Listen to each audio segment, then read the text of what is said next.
Okay, man, are you ready to go? I'm ready to go. Now, come on, now crank this motherfucker up.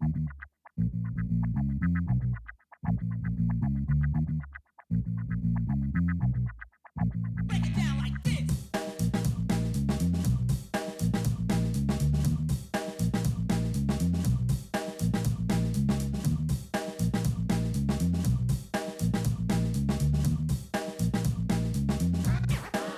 Hello, Internet.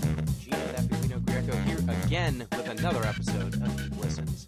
And today is a very special episode because there's that scent in the air, that whiff, that pungent aroma of love. It's been Valentine's Day. When you're listening to this, Valentine's Day has come and gone. The fat baby has struck down many people with arrows, just decimated them. And now we are left with the feels. And as such, we thought that it would be a good time to discuss romance in video games. What games do it well? What games do it poorly? What sorts of mechanics help reinforce romance? Which ones really detract from the feeling that you get when you love another person? And, how have games affected us in our romantic lives outside of actually playing games? With romances with actual people. So with that, I'm joined, as always, by my co-hosts, Pete Busby. What's going on, everybody? I love romance. I love games. Excited to talk about this.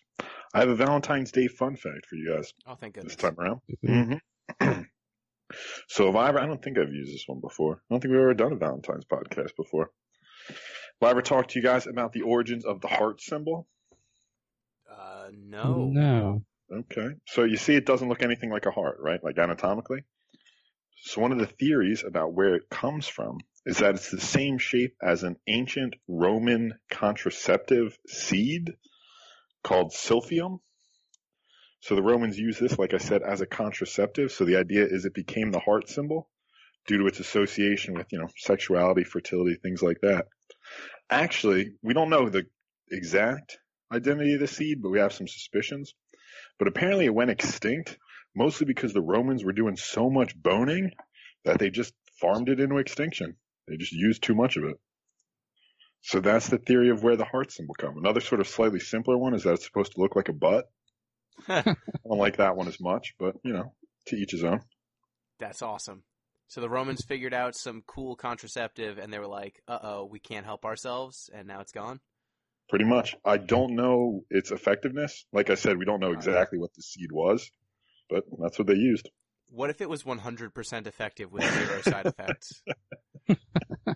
And it just ruined the rest of the world. Like, and they used it all. And that's why the Roman Empire fell. That was. Too busy boning. They were boning real well, and then they ran out, and it's like, oh no, paternity suits everywhere. What do we do? Society breaking down. Well, that other voice you've heard is M. Palladino. How's it going? Hello. It's going. I wish you didn't start with the pungent smell in the air because I spent the afternoon changing a toilet. Oh, no. Yeah. Did it smell like love? No. Oh, no. No, it didn't. I don't know what your love smells like, but I hope it doesn't smell like that. Coming in kink shaming. Yeah. Anyway, I'm excited to talk about love and games doing love and games doing other things that are tangentially related to love and games that think they're doing love, but actually are really not at all. No. Yeah, it's an interesting topic. We'll get into that. Yeah, so before we do, just a reminder, you can get in touch with the show at Deep Listens Pod on Twitter, which is now has been reactivated. I remembered the password. Is that why we haven't used it? Yes, I remember the password, and now it's active again. After a long dormancy, I have always been perusing when we are tweeted at, but I have not been actively tweeting. But now that I've regained access to the Twitter account, you can follow that Twitter account for updates on when the show goes up, and you can tweet at it, and I will respond more actively. At Deep Listens Pod on Twitter, deeplistens.libsyn.com. We've got comment sections there, and deeplistenspodcast@gmail.com. That is the easiest way to get feedback in.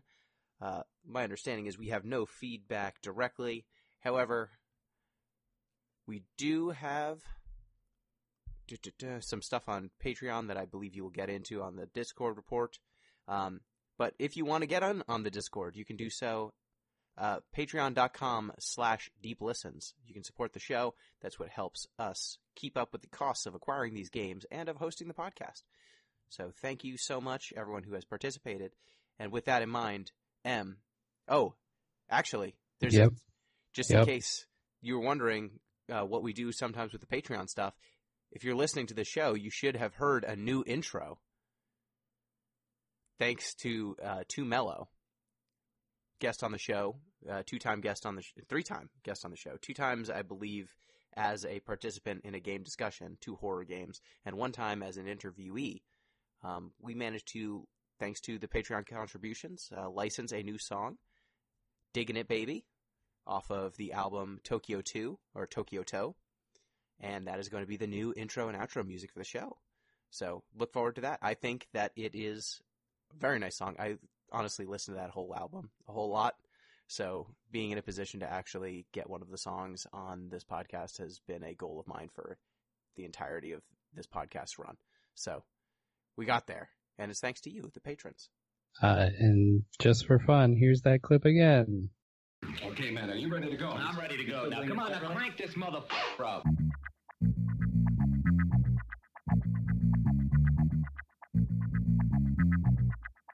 Break it down like this.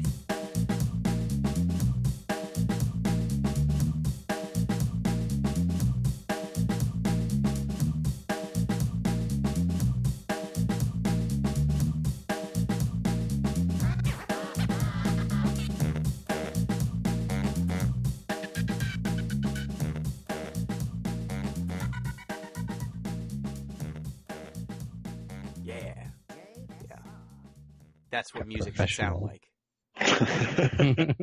That's what all music should sound like. Every song that you're listening to that doesn't sound like that, delete it.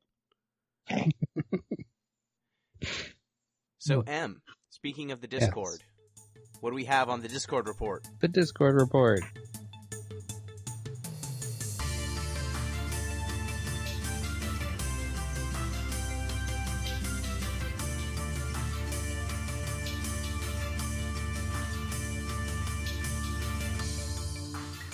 This week on the Discord report, CP is spending a lot of time in the Balls Deep channel, lamenting the Sacramento Kings.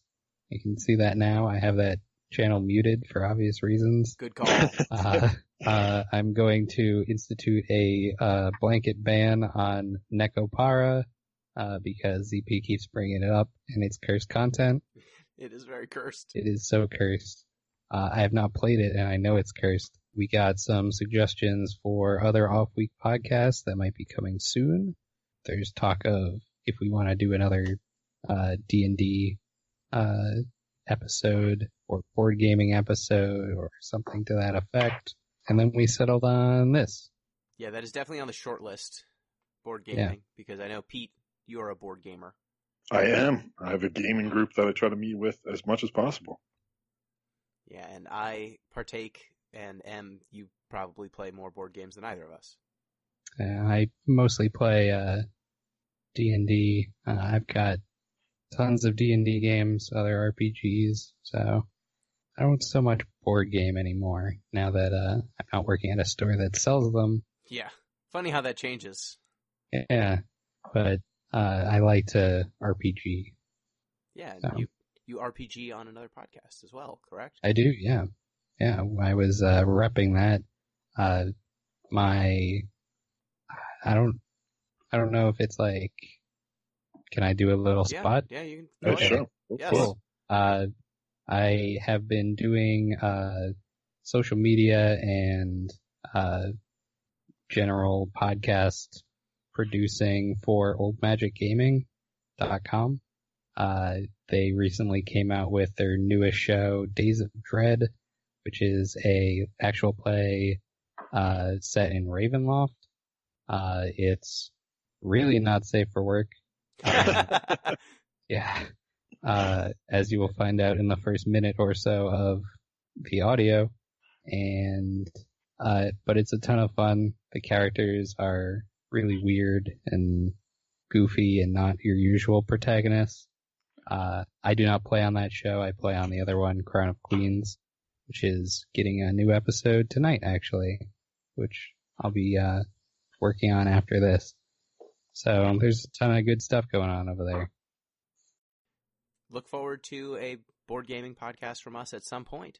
But thank you. We always store any of those ideas in the podcast hole. The problem is the Final Fantasy pods and the other off-week podcasts that are regular sometimes make it so that it's hard to get a regular off-week pod out all the time. But they are always in there. We are always keeping them in mind, and we will try to get to all of them over the years. So, without further ado, it's my turn to discuss my obsession of the week. Or my obsession. And this time, my obsession is simple. Pete, you've heard of Hot Girl Summer? I have heard of Hot Girl Summer. Excellent. Well, I have a different obsession. It's Okay. called Fat Bird Winter. Every I like winter, where this is going. every winter when I go out on walks, all the birds in all the trees, they're chirping, but they're also so chubby. They're so fat. And there's nothing, birds are always a little round, but during the wintertime in the Northeast, to maintain body heat and to survive the winter, the birds, they pack it on. And there's nothing quite like a cardinal that just is so round that it looks like it shouldn't be able to fly, or a mockingbird that is just rotund in a way that they should not be, sparrows that like waddle. And it just adds so much to my day. So if you live in a cold weather environment during part of the year, keep your eye out for Fat Bird Winter. Tweet hashtag. Don't do that. I don't think you want to do that. Don't hashtag Fat Bird Winter. But that is my obsession. I've been keeping my eyes open, and boy, fat cardinals are the best. It's a good pick. There's no better animal than a chubby animal. Oh yeah, and birds, because they have to be so svelte just to even defy gravity, I would imagine that the fatness is actually not that much fat in the grand scheme of things, but I like to believe that they're just 100% chunky boys underneath the feathers. And a cardinal, they look like a stress ball with a feather on top in the wintertime. It's just the best. So yeah, check that out. Keep your eyes open. So without further ado, let's discuss romance. Let's get steamy. I've started the Fat Bird Winter hashtag before we get to steaminess. Nice. Good. Get it trending. Hashtag Fat Bird Winter. Get it trending. Oh, man. See, the problem is, actually, it's nice. Fat birds are a little bit slower than skinny birds, so you can get good pictures of them. So I can maybe get some pictures up. I just need to be quicker on the draw. But without further ado, time to discuss romance. So to start this off, are there any games or plot lines in games that jump out to you as especially well done from a romance perspective? Like romances that are especially believable, or even if they aren't believable, some that are especially evocative that stick with you? You know, when we came up with this topic, one of the first ones that came to mind, at least for me, I'm not sure if it's good or not, I kind of want to discuss it a little bit, was Shadow of the Colossus. Like, if you think of the main impetus of Shadow of the Colossus, it's about this guy basically trying to save his girlfriend. Are they married? Probably. Yeah, his let's just say partner. We'll keep it nondescript. And so that's why he fights the Colossi. He's trying to revive her post-death. And I mean, there's something poignant about that. It's a very famous storyline. I mean, it goes all the way back to Orpheus traveling into the underworld, trying to save his partner. You can maybe make an argument for Lot and his wife too in this sort of structure.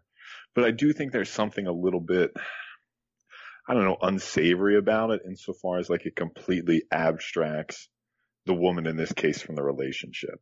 You know what I mean? Like, Yeah. Granted, she's abstracted because she's dead, but she's still completely uninvolved.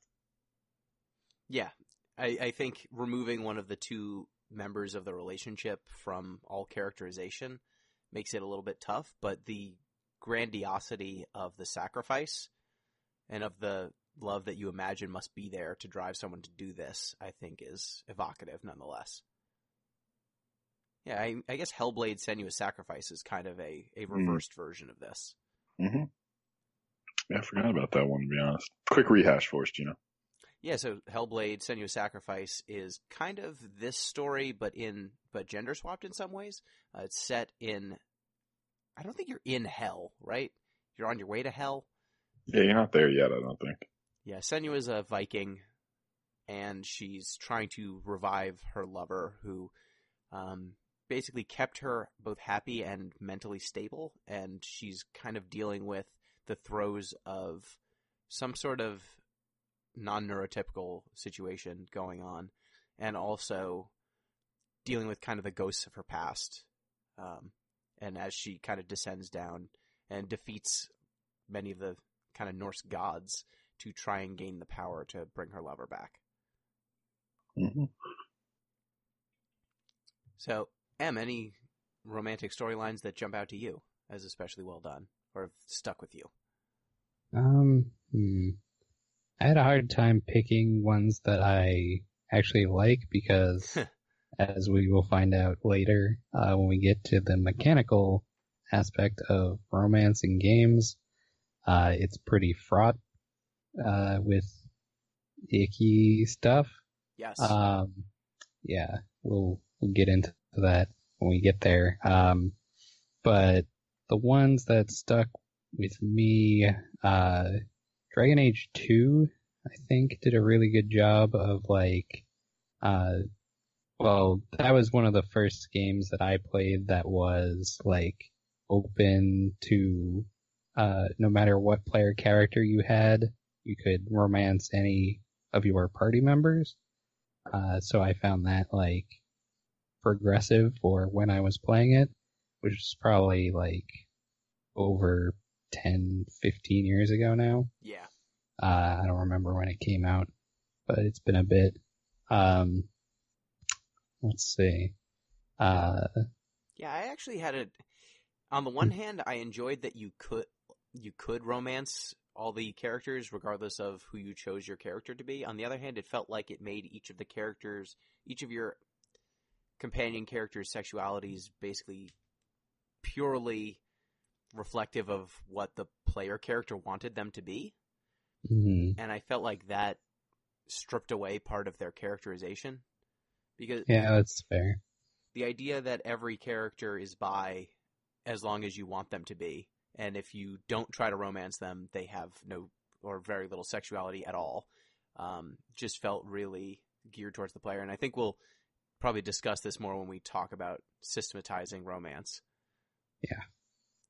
But at the very least, compared to the other games in the series, Dragon Age or Mass Effect, kind of the BioWare, the mid-2000s BioWare outputs, just having those characters be available, even if it was a little bit simplified, was, I think, a refreshing change.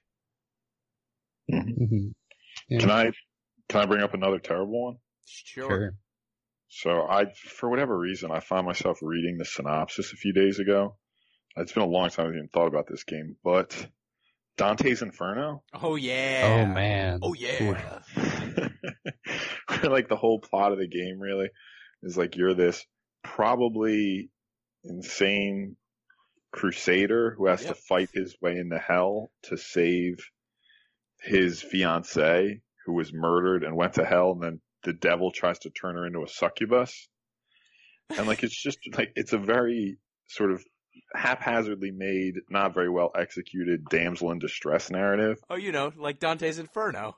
Yeah, right. Like the famous book on which it's based. Do you remember that romantic subplot where Dante has to fight his way down there?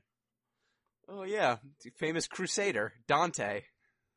It's taking the idea of basically dedicating a story, not a story, dedicating an artwork to a beautiful lady as I don't know, it was a tradition back in the day, and it's turning it into a damsel in distress narrative, which if we're talking about romance in games is probably the worst way to execute a thing. Yeah. That game was a mess. That game wasn't a mess. It's visually really interesting, but when you look at any of the content, you're like, ooh. Doesn't she get like attacked and then murdered and then sent to hell? Yep. Yeah. She's murdered by, it's a really convoluted plot. He basically agrees to save this man's life in exchange for having sex with what he thinks is his sister, but turns out to be his wife. And then he goes over and kills Dante's dad and fiance, and they both end up going to hell for whatever reason. What? What the fuck? Excuse me? Yeah, that's basically how it goes down. When's the part where he like tattoos a giant cross on his chest or like sews a cross? Yeah, that's like on the cross is listed all his sins that he perpetrated during the Crusades, and he sews it into his chest prior to descending to hell. Fuck. Yeah, it's a weird game. That's a mid-2000s. That's someone who played God of War and was like, you know what people really like? The boobs and the killing. They love the classics. They love boobs. They love killing. We can do that. That's it. There's a lot of crossover between people who love boobs and killing in their game and hardcore Dante's Inferno scholars. But not a big overlap. There were dozens of them. Dozens. Man, I'm just thinking about other incredibly poorly conceived historical fiction. Just brought back, like, people love Moby Dick. I think that this one should be reimagined as an action-adventure game where you're Queequeg and you need to fight the whale. Queequeg do that? He's pretty badass. He is pretty badass. That game sounds sick. Is that a real thing? Can I play that? No, that'd be awesome. Well, in the same way Dante's Inferno is awesome. Gotcha. What if the whale killed your wife? I mean, the whale... You had to kill the whale to save your wife's soul? That'd be great if you had to be Ahab and we could get in on the trend of problematic characters who are meant to be cautionary tales that just men identify with as the main character and then take as being a good guy. While we're talking about romance in Moby Dick, too, there's a very interesting sort of queer theory tradition. Oh, yeah. Of reading Queequeg and Ishmael together. And, like, it's very overt. Like, They spent, like, a large portion of the beginning of the book cuddling.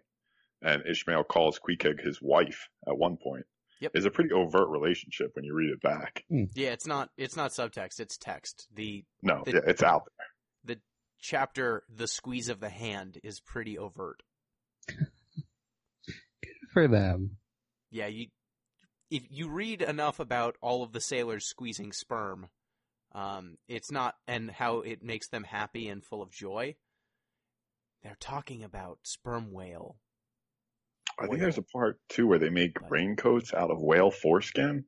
Yeah, there's a whole thing. Yeah, what I'm saying is someone should make a romantic action-adventure game set in Moby Dick. It's there for you. The license is free. It's true. Public domain.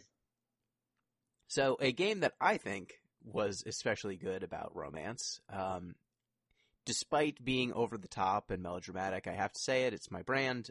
Final Fantasy VIII is very good in its romantic depiction. I think it does a good job of setting up the main romance between Squall and Rinoa. They start out not liking each other very much. They slowly grow over time. Unfortunately, Squall sucks for much of the game, but by the back half of the game, I think that their relationship really works. And the heightened melodrama, I think, adds a level of poignancy that the characterizations do not necessarily earn. So, like, Squall is not very effusive in his just expressing any sort of emotion. He mostly just broods, but the setup of some of the cutscenes, some of the musical cues, some of just the framing makes this relationship work, even though there are large stretches where these characters very clearly are groping towards a relationship because they're both teens. But by the end of it, I feel like the game earns it. And Time out. Yes. Let's not use the word groping in this context. Well, Go on. they're grasping. Can we fit a penetrating Better. here somehow too? Mhm. Like this story really penetrates into the heart of romance. It really. Nope. I It can't come up with- engorges my heart to think about it. Ah. Mm. Yes, all of these things are true. And I think that the game also has a nice subplot where Squall's dad and Renoa's mom fall in love and then are separated forcefully. And then the two, their kids, eventually get together. So, you get a little multi-generational romance thing going on. And I found it really poignant. Gino, I agree with you. I think that's a pretty good one in terms of a lot of the execution. I do have a general problem with sort of destined lovers narratives Mm-hmm. because Adorno has this theory, right? He discusses this, I think, in Minima Moralia, but don't quote me on that necessarily. But he talks about how true love is basically a way to obscure the social forces that influence who you love. So like really all of us, even in our relationships, are at a nexus of cultural forces that determine, what we're attracted to, what we find desirable, all that stuff. And anytime you frame something as destiny or fate, it obscures those cultural interactions in a way that can be potentially problematic. Oh, I don't think that Final Fantasy VIII is much concerned with the difficulties associated with invoking destiny. Oh, no. That game believes 100% in destiny. There was a while where I was just like, this game's kind of bullshit, huh? It really believes destiny's real. And when the more you play it, the more it's like, no, this game doesn't work unless you take destiny being a real force in the world as a given. And once you do that, once you let go, it's all fine. It's like a roller coaster in that way. I think that Final Fantasy 8 and 10 are probably the two ones that have the best romances. 9, I think, is also very good, but the romance is not necessarily the central plot, thankfully. And Zidane could be a bit of a scumbag, especially in the early parts of the game. Other games that have romance plots that really work. Have either of you played Catherine? I've never even heard of Catherine. No, not a good. I have some very Reservations about firm that. misgivings about Catherine as a game. Yeah. I was going to put that out there as a game that cares about this a whole lot. I don't think it's very good at this. But I think we'll get to that when you talk about systematizing. Yeah. I got another potentially good one. Okay. Shoot. Shout out to a very old podcast game, To the Moon.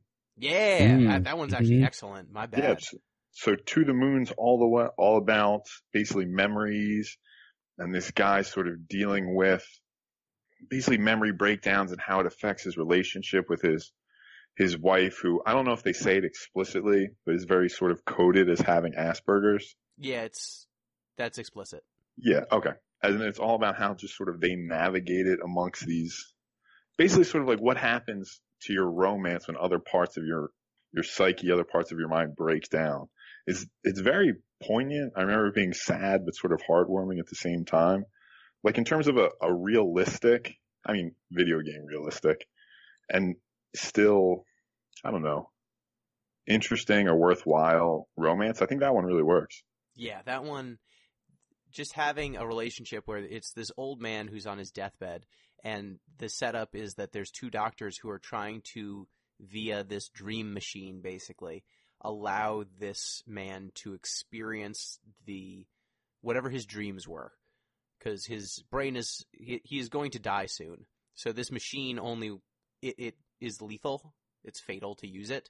But using it on someone who is already dying, there's no moral ramifications necessarily. And his dream was basically to go to the moon with his wife. And she's already, I believe, passed away by the time the game is happening. So you kind of get to relive them meeting and falling in love, and then give them the storybook ending that they didn't get to have.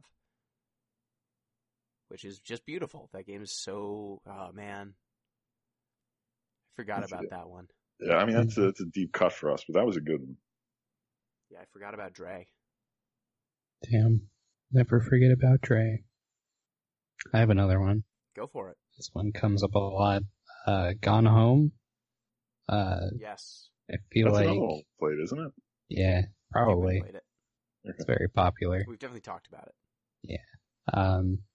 It's got a organically revealed, like, you uncover the narrative of this romance that you are not really a part of, as you are venturing through this house, and then it's very well rendered for not having any characters. You can really like get a sense of characterization, and it's a romantic drive to the plot without it being a romance game, I would say. Yeah, you kind of get to discover through environmental cues a character falling in love, basically. Yeah. And coming to terms with their sexuality, which is super cool. Mm-hmm. And I think we would be remiss if I didn't mention a game that we played the hell out of. Name of game. It's got, oh boy, we played so many versions of this game. Oh no.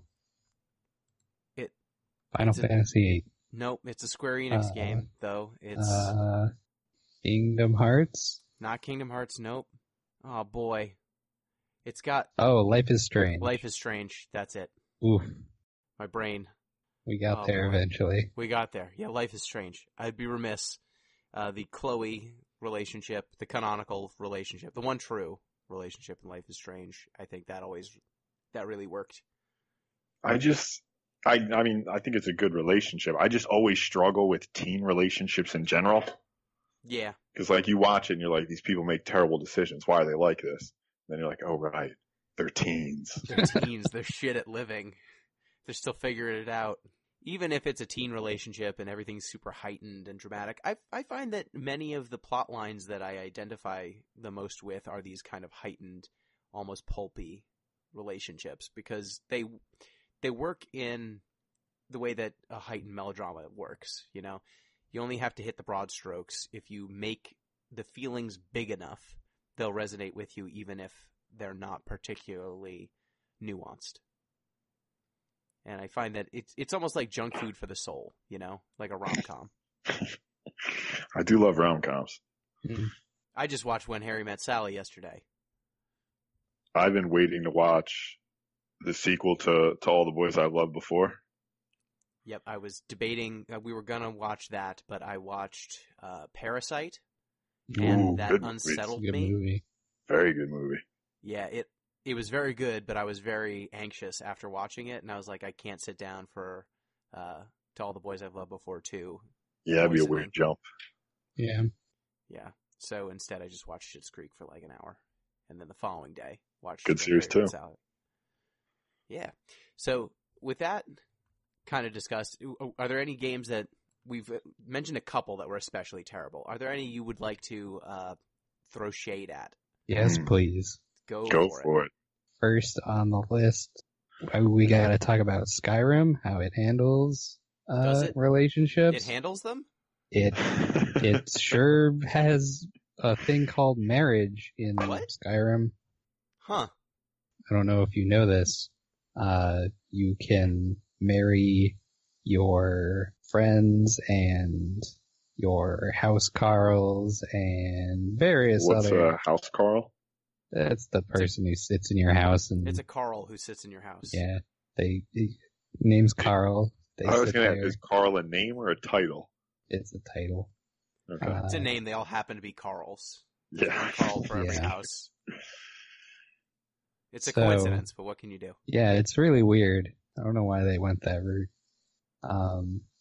But the point is, Skyrim has marriage. The way you marry someone is you get an amulet of Mara, who is the goddess of love, and then you give it to the person you want to marry. And then whatever else they were doing, they stop doing, and they sit in your house, and they sometimes give you a thing, I think. So it's like a mystical roofie? Basically. Oh, man. Once the marriage ceremony is complete, they inquire where you want to live, and then once married, the behavior of the spouse changes. Most notably, the tone of voice and behavior changes, and they will often refer to the Dragonborn as love or dear from that point on. Blah, blah, blah, blah. It's real fucking weird. Yeah. Yeah. So you take all their personality away and they become just your spouse? It's the 50s? Yeah, pretty much. Basically Stepford Wives, the game. Yeah. Yeah. Sometimes you can adopt a child and then your child just sits in your house too. There's some generic dialogue that they have. But if you liked, let's say, Ayala the Huntress, who is pretty good character in the actual game, and then you decide to marry her, she will lose all that personality and just chill out in your house. Pretty gross. That's super gross. Can they refuse the amulet? I don't think so. Even better. Let's see. Do you have to do anything to make them want to take the amulet? There are certain requirements for, I guess, marrying the person, which range from complete the companion story arc, blah, blah, blah, blah, do this quest line, to collect 20 grapes for them, or chop firewood for them, or hire her. What? Hire her? Yeah, you just gotta hire her, and then that'll open up marriage for Janesa, the Dunmer Ranger. Oh, I know you're good for it now. Yeah. Your gold cleared last time, so I should lock it in. I've been going job to job, and you seem stable. Yeah. Uthgerd the Unbroken must be bested in a brawl battle. And then you can get married. And then you brainwash them. Yeah, that's really appropriate for Skyrim, though, that people are just another thing to collect. Yep. What is marriage if not another way to acquire a fancy chair? And in this case, the fancy chair is a person. Mm-hmm. They give you a temporary bonus called Lover's Comfort if you sleep in your house. And that's it. It gives you a stat boost. Yep, that is the most Skyrim way to handle it. Way to go. Mm-hmm. Good job, Skyrim. I'd like to call one out. Go for it. So for all the ways I love the game, Fire Emblem does this a little bit weird. So like one nice thing, I guess, is that you do have to spend some time with them, at least. You have to sort of like cultivate this relationship. But the whole premise basically is if you mate these people properly, you get offspring that have way better abilities and stats. So it's really like a weird sort of like quasi-eugenic thing where you as this puppet master are putting these relationships together to produce the strongest possible children for your army. Like when you step back and sort of look at it in the abstract that way, it becomes a really, queasifying. Mm. Yeah, that's it's not Broken Age, Massive Chalice sort of stuff. That's another strategy game, very similar to Fire Emblem in mechanics or Final Fantasy Tactics. And it's similarly set up where you're fighting an enemy over generations and you're kind of trying to keep your kingdom and your family kind of growing over time. And so you're setting up these marriages of convenience so that you can have hybrid classes and stuff. Like all the characters have different class specialties, and if you marry like someone who's an archer to someone who's like a shield person, then they'll have combined classes. But ultimately, if you think about it in the abstract, you're just doing eugenics, which isn't great. I have a confession. Yes. I was deep in that, the Fire Emblem Awakening. I had spreadsheets. Oh, hell yeah. Yeah. Now that I think about it, that was pretty fucked up, I guess. But I was looking at numbers. Look, if you're going to tell me that mating these chocobos so that I get better chocobos is any different than mating these people so that I get better people, I'm not going to hear it. Sometimes you need to mate the black chocobo with a really good regular-ass chocobo so you can get a gold chocobo so you can get Knights of the Round. And you're just doing that with archers and knights and stuff. Right? Yeah, it's basically the same. It's, Okay. That's fine. yeah, whatever. That's not unsavory at all. Yeah, I think that another game series, and I think this kind of goes hand in hand with the systematizing, so it might be a good place to transition. The Persona games, I think the more you become familiar with interpersonal relationships, the more reprehensible the way those games handle things is, I think. Because in those games, specifically Persona 3, 4, and 5, I don't know if 1 and 2 have the same sort of mechanic, but when you hang out with your different classmates and your friends, the ones that are romanceable, if you just keep telling them the things they want to hear long enough, they will eventually find you attractive and be romance options. And you just basically need to tell them what they want to hear for long enough until they fall for you. And this is especially true in Persona 4 because you can romance all of the romance options. Yeah. As long as you meet the requirements for each of them, you can just juggle girlfriends in that game. And I don't remember if you can in 5. I don't remember 5. I definitely remember trying to do it in 4. I think you can in 5 too, but like those games don't really, you're supposed to be treating these people well, and if you just don't be a dick, you'll generally meet whatever requirements are necessary. But the idea that the main character is attractive to any and all characters who, literally, it's like almost all the characters of the opposite gender. They are instantly attracted to you as long as you're not an ass to them, I think is just a really bad way to set up how relationships work, because that's not how attraction works. That's not how, treating people like people is a bare minimum. It's not the secret key. Yeah, you should do that with people even you're not romantically interested in. Yes. Mm-hmm. I know Definitely. this might come as a shock to some people, but And it turns out if you just listen to people's problems, if you help them through their difficulties in life, that can just be rewarding unto itself. And not everyone's always going to think you're hitting on them. And usually, you shouldn't hit on them this way. You should just be nice. I think in terms of systematizing it, this is just one of the largest problems, right? Is that everything in games is basically transactional.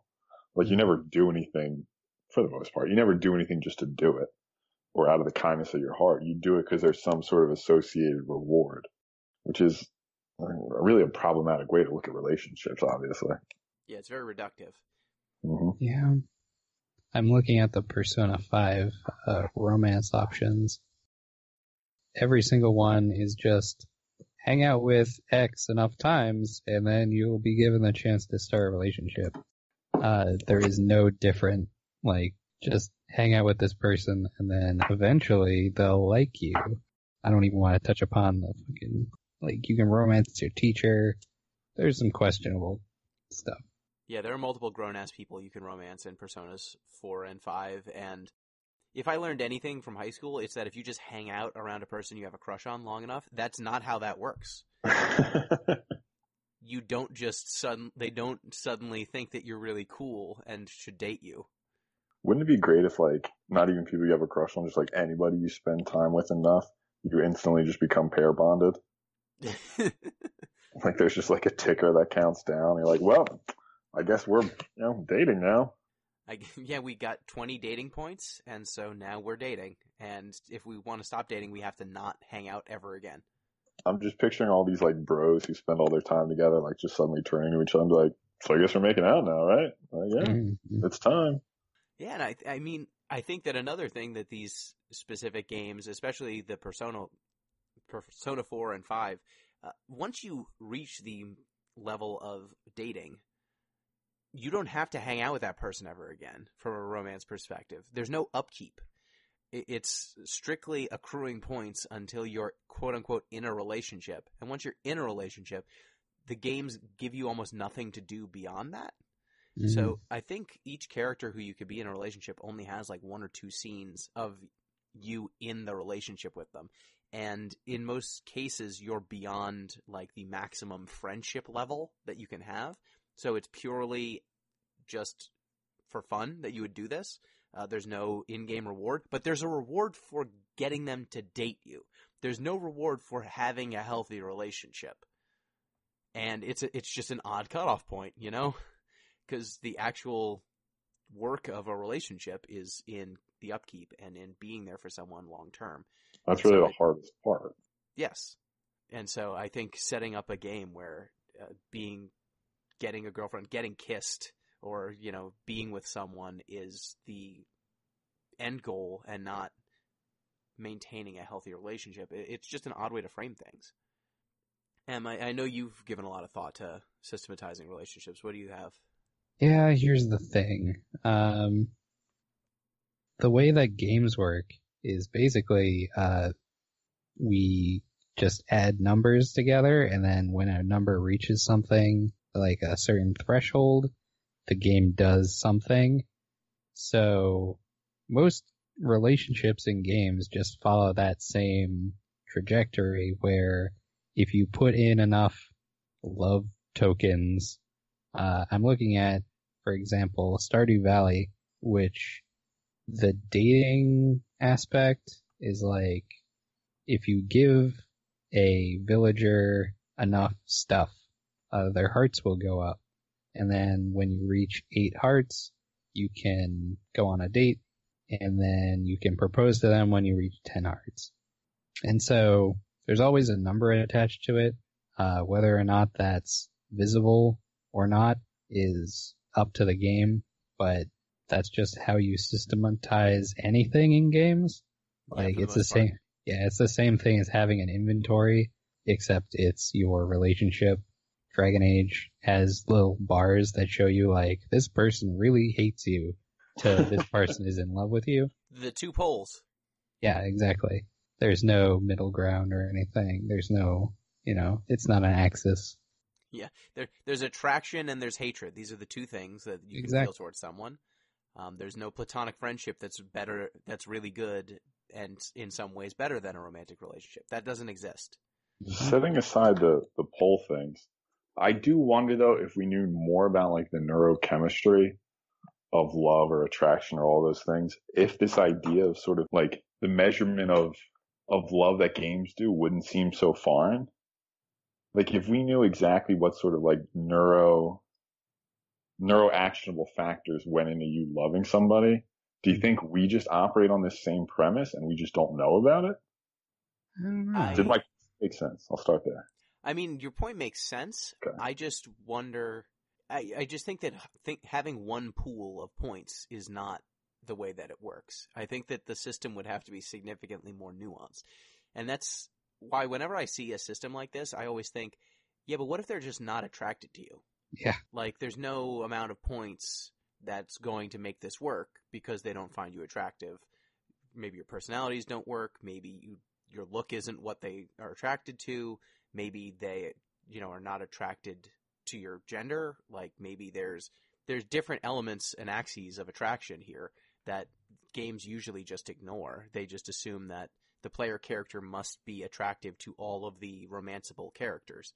And I kind of wish that there was a randomized element to it where your character's specific attributes, or like the character that you're trying to romance's specific attributes, change from playthrough to playthrough. So that you could see, like, hey, this person's just not into your character, for whatever reason. It just didn't work out this time. Sorry, they're not into you. And that's just an element that most of these games, because they're trying to offer this illusion of intimacy, don't want to deal with. I don't know how you would solve something like that. And the fact that it's treated like something to, I guess, unpack in that fashion is, like, weird to me as a game designer. Yep. It's very, like, what level of detachment do you want in this system? Like, I don't know if there's an answer, like if any games actually do this really well that I can think of. I can't think of too many that make the romance, outside of ones that are completely scripted and the characters are both completely designed to fall into a relationship, and so you can see why they're attracted to each other, you can see why it works out. Like, the part of rom-coms that works is the specifics. Like, why are these characters star-crossed lovers? What about them makes their relationship tense and then have this payoff when they finally realize that they're meant to be? It's all in very specific characterizations, very specific moments that kind of sum up to a relationship, which feels much more authentic than the same generic character will always fall in love with you if you do X, Y, Z. And it's just hard to do that if you want to have a systematized approach, right? Where these characters, you've got a blank slate, or a character who is generic enough that they can be with, 12 different characters. And each of those 12 different characters needs to have a plausible reason why they'd want to date you. It takes that specificity away. And I think that's kind of the foundation of most relationships is, you were there for someone at one point when it really mattered, and then things, blossomed and you kept spending time together and you like each other, It just makes it tough. Yeah, I don't envy people who have to make these systems, but I think there's that trade-off between accuracy or something that feels more authentic versus trying to cater to the desire of the player to just feel wanted or feel like they're getting that emotional fulfillment out of the game. And it depends on what you're trying to cater to, right? Like, are you trying to give someone a facsimile of how relationships work, or are you trying to give them the satisfaction of a relationship, even if it's just a facsimile? Do you think people demand relationships more from games than like other medium? I think so. Yeah, I think like there's this weird desire for it. I think that there are some entire genres that only exist because there is this unmet need. Yeah. I mean, dating sims only exist because there are people who want to kind of experience this specific romance plotline played out over and over and over again. I mean, if I could meet up with a pigeon in real life, though, I wouldn't need these dating sims. Well, boy, Pete, let me tell you something. You can. They are out there on the streets. They are strutting. They won't like you. Well, they'll like you. Maybe I haven't opened myself up enough to the possibility. Open yourself to the Hashtag pigeons. Fatbird Summer. Winter. Winter. Hashtag Fatbird Winter. Look, if you bring some bread, they'll be into you. I believe in you. Yeah, so I mean, it's a real trade-off because there are some games that are trying to go for authenticity, and there are some games that just are not. That's not the goal. And so you kind of need to judge by genre standards in some ways because games are so broad at this point, and so diverse. But yeah, I don't know that I would judge like a dating sim or even like the Persona games. What they're going for is selling someone on the idea that you can have everything, right? You can have the perfect adventure through high school. And so the idea that you can be a straight A student who also has fun adventures on the weekends, who also is dating all the cool girls in school, who also gets to work 3 jobs and be flush with cash all at the same time. Like, that's part of the appeal of the game. And the accuracy is not necessarily what they're selling. But some games are. And those games, I feel, need to try for something closer towards authenticity. Mm-hmm. Yeah, and do you think that there's anything inherently problematic in the construction that, like dating sims or, well, I guess dating like the Persona games, like those style of games that are really trying to sell you on going through relationships and seeing different plot lines just by picking dialogue options? I haven't heard of people who read books marrying their books as much as I've heard of people marrying their dating sim characters. I think that potentially the most insidious part of it is I mean, basically this idea we've been describing that if you hit a certain threshold you're basically entitled to a relationship at that point. Mm-hmm. Like if you look at the most toxic parts of the incel community, it's basically this idea that like they're entitled to sex, they're entitled to companionship. Whereas like you're not, like nobody can guarantee that. So like this idea, I think if you sort of transported this logic to the real world, that idea that if you do X, you get Y in relationships, I think is potentially the most insidious. Yeah, I agree with that. Like if we could find a way of making a game that doesn't present it as like you have put enough tokens into the marriage machine and now you get this sex scene, like let's say Mass Effect, because it's known for that. I don't know, like what the approach would be in order to make a game that successfully conveys like a relationship that is three-dimensional, that people will identify with, and that won't feel as though you are gaming a system, which is really what it comes down to, is like, do you see the system at work? And in some games it's super transparent. You get points. Yeah, exactly. You gave person A the wedding thing, so now you are married. Like, yeah, when I tell Yukiko that she's doing a good job running her family's inn, multiple hearts shoot out of her head. But if I tell her she's doing a bad job, no hearts shoot out of her head. She didn't like that much, did you? Nope, she didn't. She's disappointed in me. But it's okay. I'll make her lunch, and then she'll like me again. Like, on one side of things, you want your games to be responsive and to have those little visual cues, but on the other hand, people don't have visual. Well, people have visual cues. Yeah, well, you know, but like we talked about Game Juice when we were talking about Katana Zero. Yes. Where you want like when you press button, I want the player to know that they have done something correctly, and so in that sense, we have like this desire for a response whenever we do something.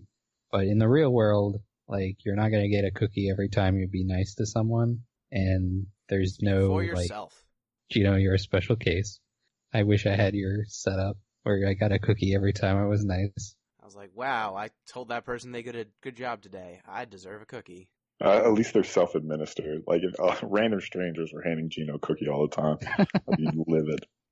Man, that'd be some Truman Show nonsense. That'd be great. Gino wearing a little sign like, I have done a good job, give me cookie. I've been good.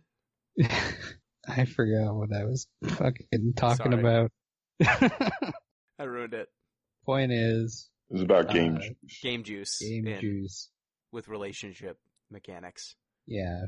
Relationship mechanics are probably the one thing that you should not juice into your game, because that's kinda how we get the idea that if we do enough good things, sex comes out. And that's not how that works in the real world. And we need to responsibly approach these topics so that people who are playing your games don't get the wrong idea of what we think the world works like. Because there are people who are growing up with these games, and, you know, it's not presenting a good format for relationships in the future. And that might be part of why the incel community is what it is. Yeah, I mean, these games put out a very specific, multiple like step path to being in a relationship, and if you follow the rules, it will always work out. And that's a really simplistic way of looking at life. Mm-hmm. And I mean, games all inherently have that conceit. If you follow the rule set and obey it, you will win.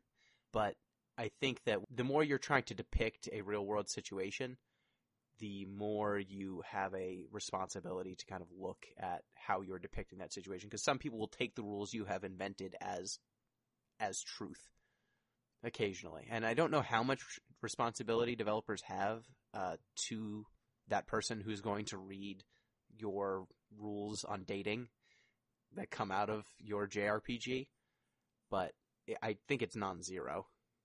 Yeah. What do you think of like the games that have relationship mechanics but they're more opaque. Something that jumps out to me is like in Final Fantasy VII, there's a mechanic where some of the different main characters can kind of have plus and minus on liking Cloud.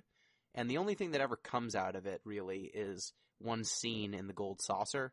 You go on a gondola ride, and depending on which character likes you the most, you will end up with a different character on your gondola. Like the easiest person to get on the gondola is Aerith, and then I think Tifa. But you could end up with Barret on the gondola. You could end up with Yuffie. I think you can end up with Red 13 too. So like there are a few different characters that you can end up talking to, but the game at no point like pops up a +2 to Tifa or like +5 to Aerith. And man, I bet the remake's going to do that. Yeah, I'm really curious about that. That was something that jumped out to me when I went back and played that game, because I think I ended up with Tifa joining me on the gondola because I just, liked Tifa more as a character, so I spent more time with her when I first played through that game. But because it was opaque, I didn't know that there were systems working underneath it. And I then looked it up in a subsequent playthrough and kind of learned, there was math going on the whole time, but the game didn't shove it in my face. So I just kind of played as naturalistically as I could. So what do you think of games that just make it a little bit more opaque? Even if math is happening, it just doesn't slap you across the face with it. You know what I think? So like there aren't any, just based on what you described it, there are no like combat buffs or anything, right, Gino? No, the only payoff in that game is you have one cutscene, I think, that's slightly longer with one of the characters. Okay, I was going to say, I think that's probably the key, right? Because if you make it combat relevant, or like gameplay relevant, people are going to figure out the math. Yeah. You know what I mean? Because at a certain point, there has to be math somewhere, even if you don't make it up. Yes. So I think the key might be like, all right, maybe you get slightly different story content, but don't necessarily make it gameplay relevant, because then people try to break it. Yeah, and I think that even if it's gameplay relevant, if it's not something that is jumping out to the player as being especially significant, like in Mass Effect or the Persona games or Dragon Age, the relationship mechanic is so transactional and apparent. Like, as you say things to different characters, they will react to you differently. You'll see numbers like blink off their head. It makes it impossible to ignore this mechanic happening. Whereas in the earlier games, I think that it might have just been a side effect of not having as much UI in those games to kind of express those subtle changes. But it meant that stuff was going on in the background that I was not conscious of, and the payoffs just kind of came without me knowing what I had done to trigger them. I think that not having that relationship readily apparent can lead to more naturalistic gameplay and can lead to the experience feeling more organic, even if it is not so. Even if the math is the same as it would be in another game. I'm just not thinking of it every single time I talk to a character, so my play style is unaffected. Which I think is what you want, right? You want your characters interacting and your player making decisions based on how they think a character would behave, and not necessarily because they think they're going to get a cookie. Yeah, I mean, ideally, especially if you're trying to have these realistic depictions. A nookie cookie. Now you sound like Fred Durst. Oh, no. I'm looking at the Final Fantasy VII dating mechanics, and they have figured out like all the questions that you answer that change values. So there's going to be some subsect of your fans who are going to want to be like, I want to crack this because I want to see the scenes or something. So I don't think you can avoid it entirely, but I do think Final Fantasy VII has the most like you have to go out of your way to be like, what are the numbers that I'm changing throughout the game? So I think that's the most responsible approach to it, honestly, rather than it being like, hearts showing up over the person's head or something. Yeah, they got those heart eyes, and then it's, and then you know what's up. So stepping back from games and their systems, how have games impacted your romantic life? Have you met anyone through games that you played? Have you shared the games you enjoy with any of your partners? How have games and romance intersected for you? Honestly, for me, there really hasn't been any intersection. Not because, I try to keep those worlds separate. Like, ew, I don't want to game with girls. More just because, I'm presently dating a med student, and like she just doesn't have time for that kind of stuff right now. There's so many things I'd like to introduce her to, games, movies, all that stuff. But for now, it's just taking a back seat. I'd like to, I just can't right now. I've played a lot of games with a lot of partners that I've had, mostly like D&D, just because that's become like a really major time sink that I have in my life. I met my current partner through a D&D game, probably 5 years ago, and we have been dating for over a year now. And a lot of like good bonding has happened because we play these games together. And then we also play Final Fantasy XIV together, just something to hang out in game and do the new content. Like having one thing or two that you can bond over is nice. I played like Stardew Valley. There's like another one that's Stardew Valley in space. I forget what the name of it is. It's like Terraria. You know what I mean, though. You get resources. Yeah. It's like Minecraft, but 2D. Yeah, exactly. Those little multiplayer games where you can just make a house and live out your wildest fantasies of owning property and... Yeah, so for me, not really a lot of overlap. Like, I've never met anyone through gaming. My wife was not into games outside of Mario Kart, which she's not very good at, but enjoys, at least when she is playing low-stakes Mario Kart against people who are not Mario Kart killers. She gets stressed out when it is high-stakes Mario Kart. So we haven't played many games together because I am very competitive and she is very not, and it is hard for me to turn competitiveness off, and it is hard for her to turn it on. So a lot of the games that are, unless they're cooperative, that just makes it not really work for us. But I did share, obviously, the games that really matter to me, like the Psychonauts, the Final Fantasy 8 and 9, we played together. There was a while where we were separated for the summer because, it was back during college when we, didn't spend time together during the summer all that much.